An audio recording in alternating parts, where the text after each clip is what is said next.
how to delegate, and then we probably would still fail as women. Doing it, but I feel like I'm better than I was pre-pandemic. So I was always kind of shocked when I would meet people from work, you know what I mean? Like either on a board or through like meetings and stuff like that. And then they would meet me on a personal level and they would say, you are so intimidating to sit in a meeting with, but you're so nice and stuff outside. And I was like, so silly, I am not, you know what I mean? But then you take a look at yourself and it's that delegation. Because a lot of times I find myself, I wouldn't say I'm bossy. Would you say I'm bossy or just kind of like? No, I think like when I need like the point to get across, or I'm something to like the that. point. Olivia's to the point. Do you know what I Yeah. mean? Where I beat around the bush, and Olivia's like, "Listen, this is how it should work." And I'm like, "Can you tell them that? Yeah. Can you tell them that, please?" Yeah. And it's so funny because in my personal life, I'd be like, especially when it comes down to like, sometimes my husband's communications, because we're so different at times. And he's like, you always think you're right. I'm like, well, I am in this manner because I do kind of know a little bit about this. But it's so funny because, it's what it is. But I am to the point, and I've gotten that way. I never was. I wasn't like that my whole entire life. Some people would say I was shy at one point. But one day you wake up and you're like, Yeah. yeah, and I mean, nobody's got time for that. Yeah, and I mean, like, so for me, Firm believer in accountability. oh, me too. But as far as delegation, I think I just really wanted to be everything to everyone. And so, like, I wouldn't slow down enough to even give people a shot. Like, so I'm like, well, I know I can do it better and I can do it faster, so that's what I'm going to do. And so, like, with the pandemic, it forced me to say, okay, like, do you want to continue living this, working 60 hours a week and then coming home and working even more until you go to bed? And I realized that that's not what I wanted to do and that only I could find the balance. And so, like, at work, I have totally capable people that I work with. And it was me that was saying, no, I can do it. And now I'm realizing that it is a sign of respect to be able to effectively delegate and trust that that person will do what you've asked them to do. And even with my husband, I'll send him a honeydew email, like, hey, I'm at work all day, like, here's honeydew, and then sometimes there's a honeydew times 2, or maybe like times 3, but he is capable, a wonderful, wonderful human, and he's smart and he's talented, and there's no reason that I need to take that stuff for myself. Forget it, Chris. Yeah. I love you, Noah. Yeah. I'm still That's really nice of you to say, though, and that's good that you guys have that type of communication, because it's really hard for couples to delegate to each other. Especially during a pandemic. Yeah, absolutely. My 3-year-old learned some really good words in the beginning of the pandemic. That are buzzer-worthy, dump-worthy, probably. Dump-worthy. Yeah. No, but it is, and that's good that, like, you're finding that inner strength to be able to have those open conversations at work and to be able to get to the point and not beat around the bush. And, and everybody at work, I'm sure, is on pins and needles. Yeah. Because you don't know where they are. Yeah. What ship they're sailing in. Businesses are cutting back, so I'm sure people are cutting their budgets back. Right. I know that. You have quotas to meet and to make a living that you're accustomed to. Right. And I'm sure that, your salespeople have had to shift and think of creative ways for people to spend their money. Be understanding when they can't. Yeah. Right. We've worked together, the CBB, that's what we are, we're a destination marketing organization, and we've had a tremendous cut in our revenue. Marketing is difficult right now. And when the message coming from the higher powers is stay at home, don't travel, and you're trying to get people to come to Wheeling, it's almost like burning money, so we've had to reevaluate. And going back to delegation, because I don't want to get into that's muddy water there in terms of but I know a lot of times I like to work with Sonia on a lot of, especially like during events and stuff. She's my go-to because she walks in the room and she sees what needs to be done and just does it. I'm not standing there having to delegate. everything. Because that sometimes bothers me the most when I know I have people eager to help. And I'm like, do you just not know what to do? Or do I really need to tell you constantly what to do? Because then that makes me have I feel like I'm in a difficult standing, you know? Because I am the type of person to come in and be like, oh, I don't like that table. We're going to change it up. Right. You know? Yeah. Yeah, it is, yeah. Yeah. And usually, you know, and that's why I like working with her is always fun because she'll come and be like, no, I don't like it either. Or we can do it this way, or what about this way? And efficient working. And that's what I really, really like when working in groups. But delegation is always hard because I don't want to always be the bossy one. And sometimes I feel like I always am. Right. Or I'm just doing it. And I don't want to ask because I just know what to do. Right. But again, I That's think a it habit. goes back to empowering. And making sure that people are on the same page and they believe in what you're doing.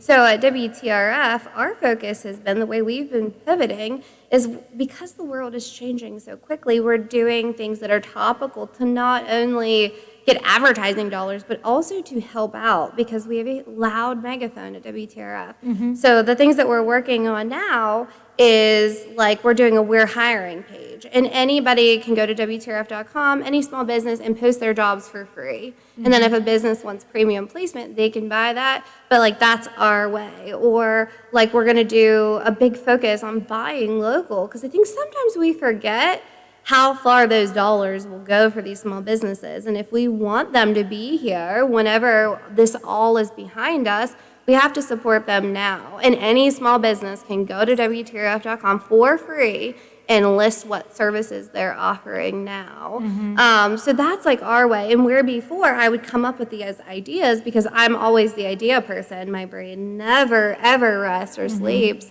Is then I would try to handle every single step of that project, where now I have the confidence in the people that I work with to say, this is the vision, this is the execution plan, and here's your piece. And then we feel like we're collaborating and we're a team and we're helping each other out, because if you're always the one doing everything, then you could be perceived as being bossy or always in charge, or that you are not receptive to hearing other people's thoughts. And I'm like, I don't want to be that person. I think we are better together, and that my ideas are not always going to be good. I always say they're not all winners, you know? So I need people to say, well, what if we could do this, or what if we could do that? And that's when the real magic happens. So it's really opened my eyes to delegation and the good that can come out of it, where before I was like, I can just do it better. I could do it faster.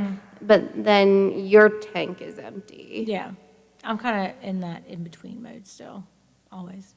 Yeah. And I mean, like, you always, like, it doesn't just go away. No. Like, you don't say, well, no, I'm going to start delegating, and then you're the perfect delegator. It's a process just in life, just like with your goals. Not every day is going to be good, but take what you've learned and try to get back on track. Right. Speaking of getting back on track and the coronavirus, I know Good you're. segues today. I know you're a fan of Disney. Woohoo, yeah.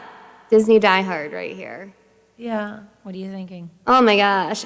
So pre-pandemic, we were going to Disney like 4 times a year. We were annual pass holders, and that is how we would spend any free time that we had was at Disney. And actually, we squeezed one trip in right before everything started to shut down. So we were at Walt Disney World in Orlando the last week of February. And then I was at a conference in Miami. And when we left, there were just like rumblings of this coronavirus. And we were there for a week. And at the beginning of the trip, like everybody, we all had sanitizer. We were doing our normal like thing to keep the germs away. And then it was the last like day or two, and you started seeing people like wearing masks, and not a lot, but some, enough to make you stop and wonder like, What why have I been are they? missing? Yeah, I'm like, am I like so far in the bubble that like Yeah. we were watching the news and we were paying attention, but I think maybe there were just a couple cases in Washington State at the time, and we kind of thought it was going to be like the swine flu or the bird Right. flu or, the Zika virus, and we had no idea of the magnitude of what was coming towards us. I don't think anybody did at all. Yeah. And so when we got back, I never did go back to work after that. Like I came home and we ended up working from home and things were changing so fast. And then the parks were shutting down. I mean, I think it was The wake up couple call for weeks. me when I saw on the news Disney World shut down. I was like, oh my gosh. Like, this is real. This is like. right. I'm like, when is the last time Disney shuts down? I mean, like maybe for a hurricane, like for a there day. was one hurricane that they did, and it was like for a day, and everyone that was down there said the next day you could have never couldn't tell that a major disaster just hit all around them. Yeah, because I mean, Like, they're so quick it's to like- clean it up, yeah. business as usual. I mean, Halloween one night, Christmas the next, Yeah, they are a well-oiled machine. Yes. And when the news came out first about Disneyland and then Disney World, my husband and I, we're these huge Disney diehards, and we're like saying, "Oh my gosh, like what is happening? Like, are we like?"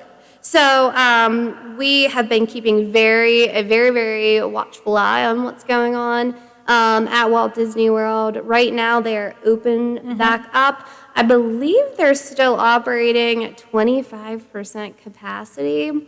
And what people don't think of is that Disney is still a business, right? Yes. And they have They thousands employees. of them, hundreds of thousands of employees, and it's only going to get you so far. So now it's mandatory that you wear a mask when you go in. They do have like relaxation areas where you're able in open air to take off your mask. They're not doing like character meet and greets. They've stopped doing the parades. So what they're doing with characters, because your little kids want to go and they want to hug Mickey Mouse and Yeah. get your picture, and That's the magic. That's the magic. That's the magic. So maybe they're at the train station and they're waving, but all of that is gone. And so the feedback is, well, like if you're a diehard Disney fan and you're not tremendously freaked out by COVID, like this is the time to go because you don't have to wait for anything. But you're also paying the same amount for a ticket without Yeah. a lot of the experiences that come with Come Disney. back to the choices. And like my kids would be so excited at seeing that character at the train station. It would be like, this is going to be embarrassing, right? Like all rules are kind of like that time I saw John Corbin at 19. This is a true story, actually. We're going to sidetrack as usual. We're at the 19th hole. Olivia yells many moons ago. at the top of her lungs for this guy. It's clearly not him. Like, I don't just mean like clearly. I mean, it is clearly not him. I had beer goggles on. Yeah. I was like, Aiden! From Sex and the City. Oh my God. Yeah. And this guy's like, what's up? And he's just like on our merry way. Yeah. Whatever. But Yeah. that's how my kids would be like when seeing, characters and stuff like that. Maybe not Lala so much anymore, but my Cece and Willie still have the excitement and the magic. Yeah. And if you've never experienced Disney, it's your first time, do you know what I mean? Like, you don't really want it know. to be Disney. But I mean, like, you don't even know what you're missing. True. That is true. I don't know. Like, there's a lot of planning that goes into is. Disney, and the people that have horrible times at Disney, like pre-COVID, are the ones that like didn't do their homework or understand the fast pass system, or that you need to make dining reservations 180 days in advance. Yeah. And so they go and they're Listen to like, her. "Oh, I I can," know, right? But now it's a different experience. And even though we are die-hard Disney, this whole pandemic is so personal. Like you said in the beginning, like there's some people that are not leaving their homes, they're hunkered down, and that is it. And then there's free spirits that are like, well, I'm gonna do Mask me. up and go. Yeah, right. Mask up and go. Yeah, and so even though it was a part of our routine, I feel like we're probably making more genuine memories during this pandemic, just being together and being home. And so not one time have our kids said, wow, we really missed Disney, or we want to go here or do that. And it's also different when you go 4 times a year. You know, like you've kind of seen it. And what they look forward to now is like when I get home and they want to tell me everything that they've done during the day. And my daughter is learning to cook on YouTube, and I'm coming home and she is making macaroons and it's like, taste my macaroons. How old is she? Yeah, how old is she? She's 9. Wow. Well, And you know so what? My she's- niece is like that. I was gonna say, Lila's doing that, but sometimes I'm like, oh, you cooked today? And I just like Where's brace the myself. mess? Oh, right. Brace myself for whatever the disaster happened. Right. Or, you know, she's like, I made cookies. I'm like, there's like 4 of them here. Some of them didn't turn out. And you're like, okay, where's the pan? Yeah. So it's fun. And who didn't make 100 loaves of banana nut bread during all this? Oh my gosh. I still are. Yeah, no, like no banana can rot on my watch. They're all being used. I ain't Jebby- like that now. though. Jebby has started doing that box of bananas, and I think they were like instigating it. 10 pounds for what, Yeah. $2.39 or something? Yeah, like they were They instigating have the banana nut homegrown bread. tomatoes right now like that here and there. So do you guys think that you're being more frugal or more aware during this pandemic than you were before? Yes and no. I've saved money in some places, like in terms of, you know, like some of the activities or just going to pay an admissions to do things like that, but I'm spending it at the grocery store. I'm spending it online to create, like, I mean, I can't tell you how many outdoor activities I bought just because I knew he was going to be home and I wanted to keep it fresh, you know, keeping it fun or whatever. So when you ask me, am I saving? No, I don't know that word. I don't need to, I learned that definition daily. Yeah, And then I felt like we're gonna spend it or die. Yeah. YOLO. Right? No, I did. Like, my thing during the pandemic, and it was a hate-love relationship with other people, I went about my life like it never stopped. Every Sunday morning, I got my Sunday best on. I went to Target, you know what I mean? Like, I got my coffee until that closed. After I went to Target, I went to Kroger's. I did my grocery shopping. I walked up and down every aisle of Target, do you know what I mean? Just going about my day. I still went to work. I felt like I needed to keep some type of routine to keep some type of sanity. Whereas I implemented routines at home because I wasn't going to work and I wasn't taking my kids out, so. Yeah, and I wasn't taking the kids out. Like, I was actually like a lot And of me that's time. one reason I didn't get to go because I didn't have anywhere to take my kids. Yeah. Yeah, where are you going to take? I mean, like, I don't know about you ladies, but I don't have the babysitting support. So, Yeah. like, if I'm going, we're all going. And I mean, like, I've not set foot in a grocery store since all of this. I haven't either unless I'm running into like Dollar General. And if I am going into someplace, it's quickly I'm using my lunch hour or something like that. Right, Now that I'm same. back to work, but. Right, so I think I probably saved money on groceries. And in the beginning of the pandemic. No, I didn't. No. No, I Listen, mean, My kids would laugh because our fridge had never been fuller. Yeah. You know what I mean? Every single day. And my kids were like, we lived like, I don't know what the word I'm looking for. Like, our fridge was constantly empty. Do you know what I mean? I was going to Kroger's every day, just buying a meal for that day, so to say. Because I Right. hate buying meals for weeks out. But Whereas I'm different. I buy. yeah, meal but plan. during the pandemic, you don't know if there's going to be food a week out. Like, true. so That's it. If you find it, you're buying it. And you're buying it in a massive bulk. Like, I mean, the one time, like, someone said there's a chicken shortage. I was like, oh, crap, we need to get, 50 pounds of chicken today. Like, right, and I think with that, like, we kind of create our own. Like, I never really did understand the toilet paper thing. I was like, I'm just going to buy tissues. Yeah. And, like, Yeah. go from there. I never went without, Right. if anything. I was fortunate though, I mean, my aunt and uncle over on the farm had just had, animals taken to the butcher and stuff, so we had tons of meat and stuff, but what normally would have lasted us all year is already been gone. Right, and I mean, when I was saying about saving on groceries, I guess, because I mean, like, we're a family of 5. My kid drinks 6 gallons of milk a week. We're not saving from that standpoint because it's a balance because you're not eating out as much. Yeah. But, like, I think I've saved on impulse purchases. Oh, I've definitely because I'd saved go on into Kroger for milk and I'd come out with, like, a Yep. buggy full of everything, and sometimes everything except milk. Yeah. And I'm like, what did I do? you forgot what you went there originally for. Yes. And you're home, Yeah, you're they'd be like, like, forgot shoot. the pull-ups. All right, well, that was Lauren. We really thank you for taking the time out of your Wednesday to come in here with us today. We hope To wing s- it. Yeah, We're just winging it it. every Wednesday Yeah. with Sonia and Liv and our girl Lola. See you Thanks, next everybody. Wednesday, everybody.